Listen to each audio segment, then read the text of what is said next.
is inside the Williamsburg Savings Bank because they don't need that as a savings bank. Anyway, because you want to know about landmarking, which exists around the country. So anyway, this has gone down. This is where you waited, you know, and a wonderful clock, and something that looked like the Crystal Palace because this was showing off new architecture. This was showing off cast iron and glass. So, okay, around the same time, we're getting towards the beginning of the 20th century. American arts and crafts. What's different about this from English arts and crafts? Well, I have told you it's not a philosophical movement. It's a design movement. And it's not really a movement. It's a style. In fact, actually the British arts and crafts was a movement. This is a style, but there were a bunch of people who followed it.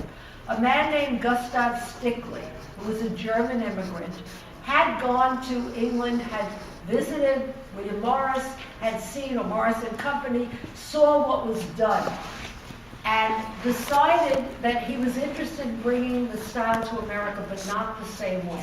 And actually, he had three brothers. Two of them went into business to compete with him. And those Ellen J. Stickley are the originals of the company that is now Stickley.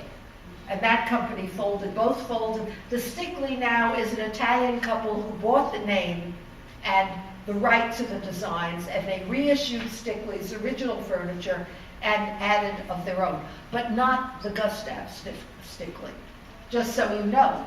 So Stickley opened up a factory in Syracuse and published a book, first Eastwood, New York, right near Syracuse.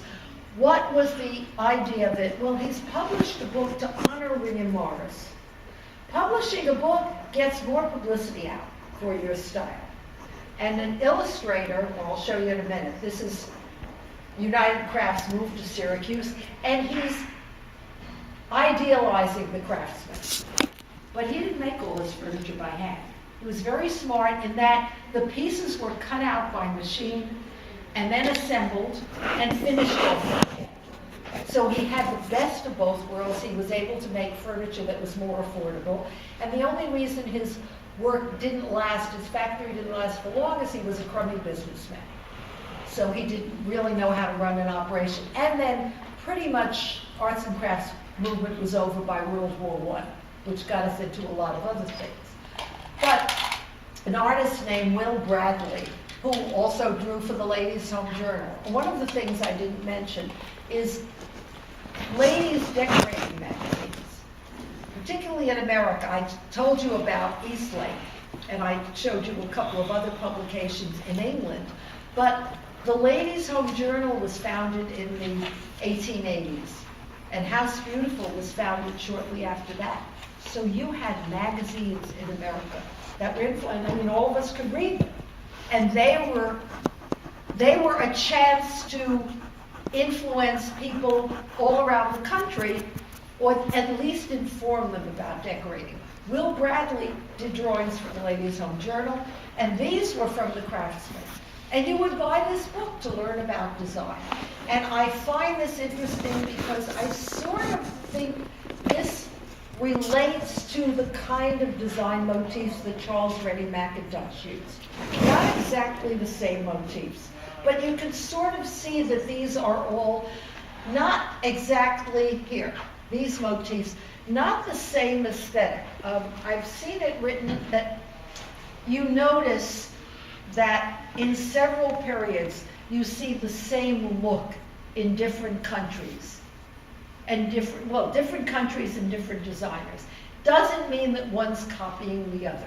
Sometimes it means that somebody saw and was influenced by, but many times something's in the air. And it's just sort of a time, maybe there are too many naturalistic, there are too many printed roses, it's time to get simpler. And you see things that resemble each other in different countries. And much of the time, they're around the same period. We're going to see things, I think it's next week, in the end of the century and the beginning of this century in Europe, that are going to, if you put them next to this, you won't think they're done by the same person, but You look at VitaWorks.org and Charles, well, wait a minute, I didn't show you Charles Rennie McIntosh, or did I? No, I'm sorry, I was just working on that PowerPoint. That's next week. When you look at some of those, I could put them next to each other. You wouldn't think they're done by the same person, but you would understand if I told you this was all done in the same 5-year period or the same 10-year period. It's something floating around, and all of it, I'm bringing it up to you because this is sort of the beginning of modernism. Arts and crafts and Art Nouveau, which we haven't seen yet, were the two paths that began to lead to modernism. In what sense? Well, in not directly drawing from history. That's really what modernism in a general sense means. Being modern, the first sign of being modern was stop not looking back anymore. Not never looking back, but basically not copying the old designs, trying to do something new. Now, arts and crafts in England was trying to go back to medieval time. Arts and crafts in America wasn't. And even in England, they were at least trying to go away from some of the prevalent historic influence.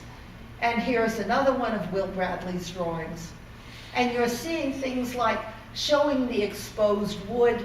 This is not imitating, showing something that looked like the country.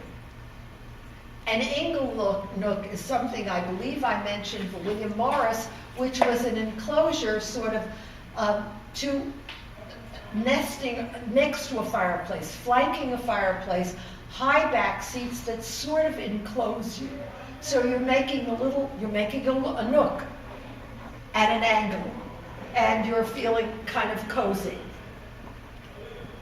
Now, before and after, this was an actual drawing, one pair of drawings.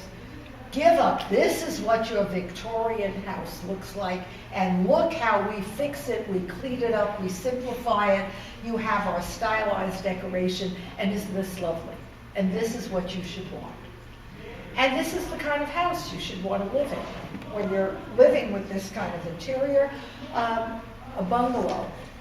Now, later we see in the mid-century California houses called bungalows, sort of low-slung, most of them peaked roofs. This is the ancestor, really, of the ranch house.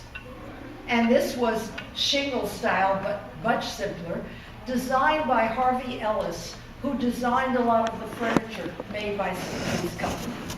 And I show you the time periods. As I said, the dates are to tell you when it's happening. I put on the dates in several of the cases. Craftsman Bungalow, what's important about this is the plans for these bungalows were published in the magazine. Or published, you see the picture and you write away for the plans. So, you buy the plans and you build your house. Inexpensively. It's a moderately priced house. This is a house for not the masses, but a house for the average person, which is really what the arts and crafts people in England were hoping to do and didn't manage to do. He came closer. This is in Morris Plains, New Jersey. It's Gustav Stickley's home. Tom, were you ever there? Oh, okay, I haven't either been. Has anybody been there? I'm not sure. Morris Plains isn't far away. I've been to Morris Plains. I've been to Morris Plains. It's not far. No, it's not. I just, not we could there. do that on a school. See, we don't have enough of these. I was speaking to a student this afternoon. The problem is, okay, how many of you, this is digression, how many